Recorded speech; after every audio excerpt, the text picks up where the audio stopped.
శక్తి ఈ ఫిలిం వీడియోలో చూద్దాం. సో మనకు మెయిన్లీ థియేటర్లో రిలీజ్ కాలేదు ఈ ఫిలిం. మనకు ఫైనల్లీ ఓటీటీలోకి అయితే వచ్చింది. జీ5లో అయితే స్ట్రీమ్ అవుతుంది. తెలుగులో ఇప్పుడు ఓటీటీలో అవైలబుల్ ఉంది.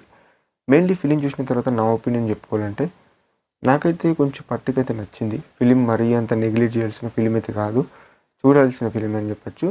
కొన్ని చోట్ల మీకు నచ్చకపోవచ్చు, కొన్ని చోట్ల నచ్చచ్చు. ఈ ఫిలిం అనేది ఎటువంటి వాళ్ళ పీపుల్స్కి నచ్చుతుంది ఏందనేది ఈ రివ్యూ ఉన్న తర్వాత మీకు ఒక ఐడియా వస్తుంది.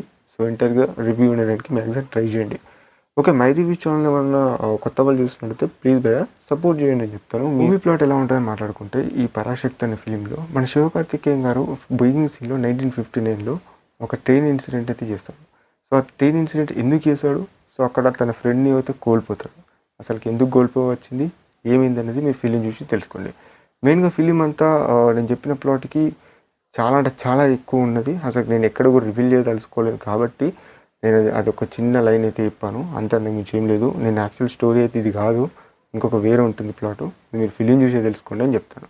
ఎందుకంటే చాలా ఎలిమెంట్స్ ఉంటాయి, అవన్నీ నేను రివీల్ చేయదలుచుకోలేను ఈ ఒక్క వీడియోలో అన్నట్టు అనుకుంటున్నా. ఓకేనా, మనకి ఈ ఫిలిం మొత్తం 1959 to 1965 ఇయర్స్లో జరిగే స్టోరీ అని చెప్పుకోవచ్చు. మనకు రియల్ ఇన్సిడెంట్స్ పట్టుకొని తీసుకొచ్చిన స్టోరీ. దీనివల్ల ఎంతోమంది కోల్పోవడం, వీళ్ళు ఎంతోమంది చనిపోవడం, సో చాలా జరిగాయని చెప్పొచ్చు. దగ్గర 200 పీపుల్స్ ఎక్కువ అన్నట్టు లాస్ట్లో మనకు క్లైమాక్స్లో వేస్తాడు. ఓకే, ఇదంతా పక్కకు పెడితే మెయిన్గా క్యారెక్టర్స్ వైజ్గా మన శ్రీల గారి క్యారెక్టర్ కానీ, లేకపోతే అథర్వ గారి క్యారెక్టర్ కానీ, మోహన్ గారి క్యారెక్టర్ కానీ, ఇలా చూసుకుంటా పోతే వీళ్ళ రోల్స్లో చాలా బెస్ట్ ఇచ్చారు. వీళ్ళే కాకుండా ఇంకా మనకు సెకండ్ హాఫ్లో ఇద్దరు క్యామియో రోల్స్ ఉంటాయి. అది ఎవరు ఏందనేది మీరు ఫిలిం చూసి తెలుసుకోండి. అండ్ ఇంకా మెయిన్గా ఫస్ట్ హాఫ్లో ఒక 2 సాంగ్స్ అండ్ సెకండ్ హాఫ్లో ఒక 1 సాంగ్. సో మెయిన్గా శ్రీల గారితో శివకార్తికేయన్ గారితో వచ్చే సాంగ్స్ 2 అయితే బాగుంటాయి ఫిలింలో అని చెప్పుకోవచ్చు.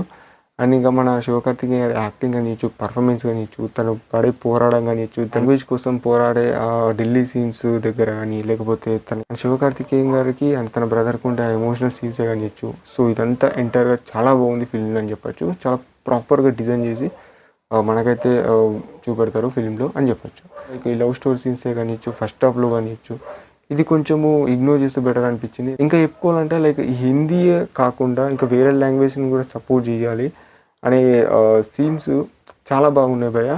మెయిన్లీ ఫస్ట్ హాఫ్లో చాలా కొన్ని ఉన్నా కూడా సెకండ్ హాఫ్లో అయితే మొత్తం దానిపైన ఫోకస్ చేస్తారు.